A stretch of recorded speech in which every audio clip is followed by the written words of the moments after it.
మొత్తం టీం ఎంతమంది మీరు? టీం మొత్తం 4 అందులో బ్రహ్మచారి, ముఖేష్ శర్మ, రాజు అనేటైనా సదానందం అనేటైనా. ఓకే. ఈ నలుగురు ఇంకో టీం ఫామ్ చేశారా? మనకు 2 వెపన్స్ తెప్పించుకున్నారు. తర్వాత ఎక్కడికి వెళ్ళారు? ఇంకా తర్వాత కర్ణాటక.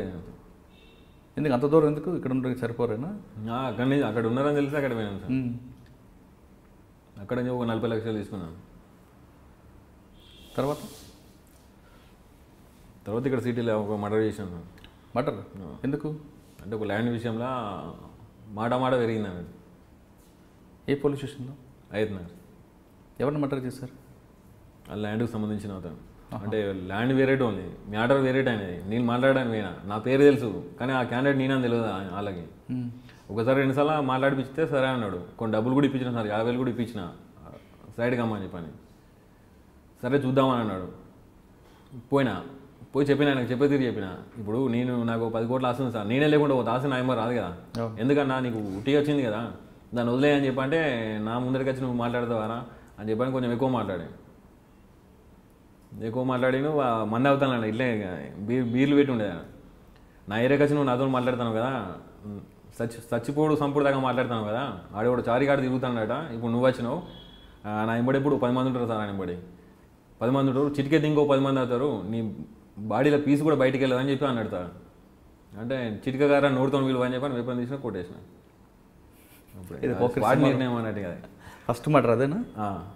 అంటే పోకిరి సినిమాలో లాగా ఏమో సార్, అప్పుడు ఆవేశం మందు తాగిన ఆవేశంలో. నాకు మందల లేదు. ఆయన మందు తాగున్నాడు, వాళ్ళ మంద కొట్టి అసలు బాధ అనిపించలేదు మర్డర్ చేస్తున్నప్పుడు? ఆ ఫీల్డ్ అప్పుడు అట్లా ఉన్నది సార్. మర్డర్ చేసి మరి ఎటు వెళ్ళారు? ఇంటికి పోయాను. పోలీసులు రాలేదా? దొరకలేదు అప్పుడు ఆ కేసులో? లేదు. తర్వాత నెక్స్ట్ క్రైమ్ మనం సాగర్లో చేసినాం సార్.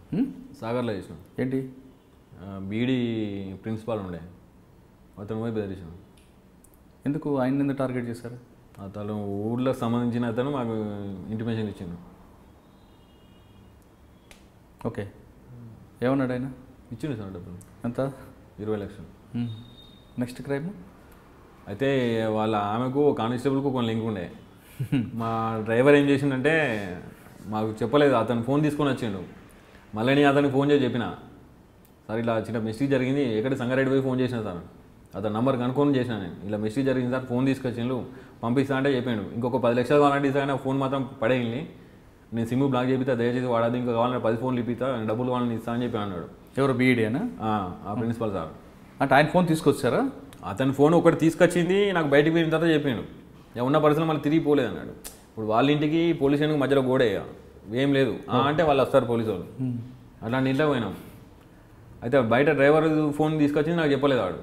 వాడు దాచిపెట్టుకుంటే ఇది ఒక ఫోన్ చెప్పిండు నాకు. చెప్తా నేను తెల్లారి సంగారెడ్డి పోయి చెప్పిన, ఇట్లా పొరపాటు జరిగింది సార్ ఇట్లా అని చెప్పంటే, సరే మీరు చేసినందుకు నాకు కొంచెం మనశ్శాంతి ఉంది, లేకపోతే రాత్రి మొత్తం నేను నిద్రపోలేదు, ఇంకా 10 లక్షలు కావాలంటే నేను ఇస్తాను, 10 ఫోన్లు కావాలన్నా కూడా నేను ఇప్పిస్తాను, కానీ దయచేసి ఆ ఫోన్ మాత్రం వాడద్దని చెప్పాను. లేదు సార్ పడేస్తామని చెప్పని నేనే తుక్కు దంచి పడేసిన సార్. అయితే ఆ డ్రైవరు వాళ్ళ బావ అప్పుడు ఎస్పీ ఉండే, రాజేష్ కుమార్ నల్గొండ ఎస్పీ, వాళ్ళ బావ కథ అని చెప్పాడు. ఇలా మా సార్ దగ్గరికి ఇట్లా 3 వచ్చింది, వాళ్ళ దగ్గర వెపన్లు ఉన్నాయి, డబ్బులు తీసుకుపోయిన అని చెప్పాడు. చెప్పి లాస్ట్ నా ఫోన్ తీసుకుపోయిన అని చెప్పాడు. ఆయన ఫోన్ మీద ఈఎంఐ నెంబర్ ఉంటుంది కదా సార్, దాని మీద ట్రాప్ చేసిన అట్లా దొరికినాం. దొరికిన తర్వాత కేసులన్నీ బయటకు వచ్చినాయి ఆటోమేటిక్గా. అంటే ఫస్ట్ అక్కడ నల్గొండ పోలీస్ స్టేషన్లో దొరికారా? మూడోసారి సార్. ఇక్కడ సాగర్ పోలీస్ స్టేషన్లో? ఇక లాస్ట్ అదే అరెస్ట్. అంటే అప్పుడు ఇంట్రాగేషన్ ఏం చేశారు మీరు? ఇంట్రాగేషన్ అంటే సార్, ఇప్పుడు నేను దొరికిన తర్వాత ఏమనకపోయేసాను నేను. ఎందుకు? ఇక అంతే, ప్రాపర్టీ దొరుకుతాయి కదా ఆయనబడి. ఎస్ఐ లాలీలు నాకు రాకపోయేది, సిఐ నుంచి ఏసీపీ మీదనే ఉండేది అన్నట్టు. వాళ్ళు కూడా చెప్పేది ఏమనకుండా కొట్టద్దు, వాళ్ళతో ఎవరు మాట్లాడద్దు, దగ్గర రావద్దు అని చెప్పని, ఏం తింటా అంటే అది తినిపించాలని చెప్పి చెప్పేది అన్నట్టు. అంటే దొరకగానే జరిగిన క్రైమ్ అంతా ఒప్పుకునేవాడు, ప్లస్ ప్రాపర్టీ రికవరీ చూపించాడు. దొరికేది సార్ నాయబడి, వెహికల్ దొరికేది, వెపన్స్ దొరికేది, ఇంకే వాళ్ళకి ప్రమోషన్ ఇంకేమే, వాళ్ళకి పండగ డబ్బులు దొరికేది లక్షలు. ఈ సంపాదన డబ్బులంతా మరి ఏమైనా చేసేవాడవా, లేదంటే పల్లెలకి వాళ్ళకి ఇచ్చేవాడవా, లేదంటే? సార్ అప్పుడు నాకు నేను పలానా అయినా అని చెప్పి నాకు ప్రూఫ్ లేదు సార్. పోలీస్ స్టేషన్లో అవి ఎఫ్ఐఆర్ అవి రాసుకుంటారు కదా, అవి జైళ్ళలో అడ్మిషన్ రాసుకుంటారు కదా, అవి తప్ప నేను పలానా మనిషిని అని చెప్పి నాకు ప్రూఫ్ లేదు.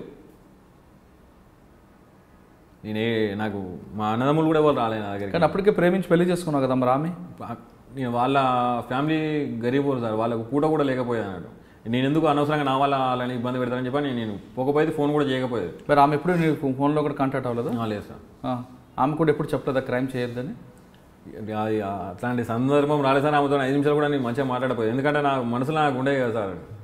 ఏమైనా ఉండేది? ఎప్పుడు బాధ సార్. ఇప్పుడు ఇంట్లోకి దూరం అయినా అసలు ఎందుకు ఇట్లా చేసినా, మా వాళ్ళు అందరూ ఎంప్లాయీస్ సార్, సింగరేణి ఎంప్లాయీస్. నేను ఒక్కరిని ఇట్లా అయిపోయినా. నాకు సరే తప్పు చేసినా మరి అట్లా కాదు ఇట్లా అని చెప్పేటోళ్ళు లేరు, నాకు ఇప్పుడు హెల్ప్ చేసేటోళ్ళు లేరు. ఏం చేయాలి, నా లైఫ్ కరెక్ట్ అవుతుందా కాదా అని చెప్పని ఇదే టెన్షన్ ఉండేది సార్. రాత్రి నిద్రపట్టకపోయేది, చక్కగా తిండి తినకపోయేది. డబ్బులు ఉండే సార్, డబ్బులు ఏం చేస్తాం సార్. ఇప్పుడు నా పరిస్థితి ఇదని చెప్పుకునే టోళ్ళు ఎవరు ఉండాలి కదా సార్. ఎవరు లేకపోయేది. ఇప్పుడు జైల్లో కూడా ఏంటంటే ఆఫీసర్లందరూ నాకు భయపడి ఒక ఎయిడ్స్ పేషెంట్ వెళ్ళబెడతారు సార్ దూరంలో, అట్లా సింగిల్ లాకప్లో పెట్టేస్తాను నన్ను. ఓకే, అక్కడ నల్లగొండ సాగర్ జైల్లో దొరికిన తర్వాత ఇంటరాగేషన్ అయిన తర్వాత మొత్తం ప్రాపర్టీ రికవర్ అయిపోయింది. తిరిగి మీకు చర్లపల్లి జైలు పంపారు. అక్కడి నుంచి నల్గొండ పంపించారు సార్. నల్గొండలో నన్ను పెట్టుకోవడానికి భయపడ్డారు. అక్కడి నుంచి చెంచగూడ పంపించారు. చెంచలగూడ కూడా నా కోసం మొత్తం తెలిసి అక్కడ కూడా పెట్టుకోవడానికి భయపడ్డారు. అక్కడి నుంచి మన ఇక్కడ పంపించారు, చెర్లపల్లి పంపించారు. ఎన్ని సంవత్సరాలు ఉన్నారు జైల్లో? 5 సంవత్సరాలు సార్. ఓకే, శిక్ష పడింది అంటే 100 రాళ్ళు ఉన్నా శిక్ష పడగానే 100 రాలేదు సార్. అంటే మొత్తం అన్ని కేసుల్లోనే ఇప్పుడు చెప్పిన అన్ని కేసుల్లో కూడా మొత్తం కేసు వాటర్ కేసు సహా కొన్ని కేసులు కన్విక్షన్ వచ్చి అన్ఎక్విటెడ్ అయిపోయింది. అయిపోయినాయి, మొత్తం అయిపోయినాయి సార్. రిమాండ్ పీరియడ్ అక్కడికి సెటప్ అయిపోయింది.